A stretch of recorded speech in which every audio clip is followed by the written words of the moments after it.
Alright guys, this is gonna be a short videos for anyone who buys that eBay um, power lock system. When you're reading the description, it says not for cable type systems or something like that. Uh, they're mainly advertising for older cars. They use like a rod system to open and lock the doors, and they give you that warning. But the fact is, it does work for a cable type system, which is basically what modern cars are made out of, or how they're using the locking system on them. I'll get into that in a second. Here goes the wires. Now I'm just running them like this just so I could get that side working. Obviously, once I get it all done, I would run the wires neatly. But here goes the actual box that you get, which is the one with that white connector coming out of it. And it's a very easy setup. The two remotes that come with it are already programmed, so there's no programming involved.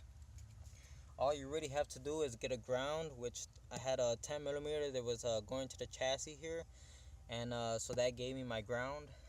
And then I ran the power wire up through here, and I soldered this little end on it, and it's going into this spot where there was supposed to, not supposed to be, but there's an empty slot for a fuse, but my car didn't come in one. But I checked it for power even with the key out of the ignition, and it always has constant power, so that was a perfect candidate for that. And that's all you need for this thing to really work. You just need a power and a ground, and then you match up all the colors of the wires to the actuators, and that's it. It's very easy setup. Let's go look on the other side now.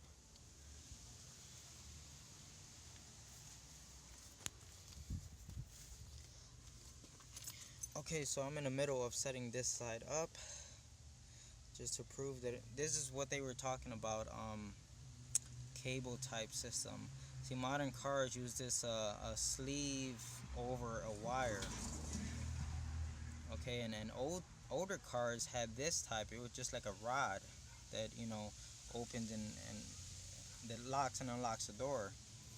But in fact, you can use it on a cable type system. You just have to cut the sleeve on both ends like this. Now keep in mind, you need something to hold the sleeve on both ends, or else you're gonna lose your function of your locks.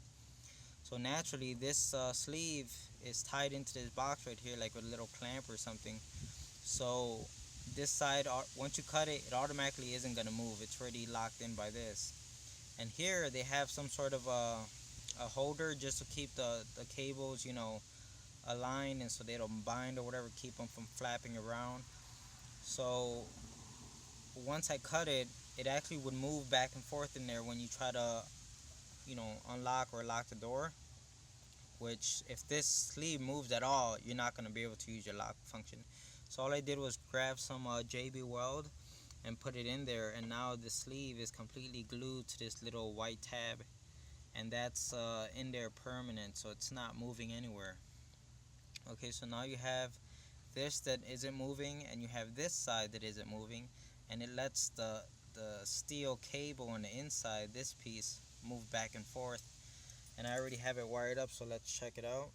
Okay, it's unlocked right now, so let's go ahead and lock it. That's locked. Now let's unlock it. As you could see right here what I'm talking about with the cable going back and forth.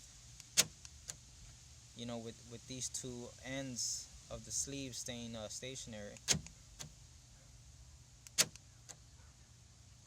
Now this right here is a 2015 Nissan Versa Note.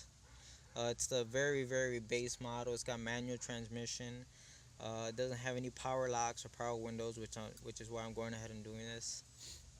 Okay, so keep in mind that the direction that the cable is going, you want to make sure you put your actuator, going in the same direction. For example, the cable is going this way. You probably don't want to set the actuator at an angle.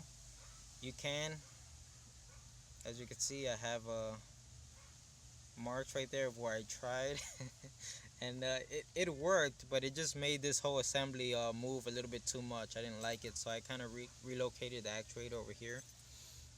But yeah, so every car is gonna be different. You're gonna find out you gotta find out how to mount the actuators to your car, and keep in mind clearance for the door panel. When you put the door panel back over it, You gotta make sure there's gonna be in a spot where it's gonna clear the door panel. And yeah, that's it. So it came with this mounting hardware, and it's basically a straight piece of metal with slots cut in it.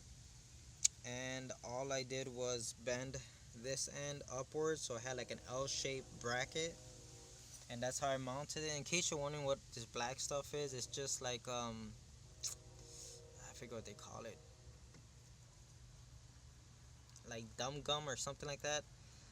Basically, it's just a coating. So wherever I drilled the holes, for the screws to go into, it kind of protects the bare metal that I cut into or that I made.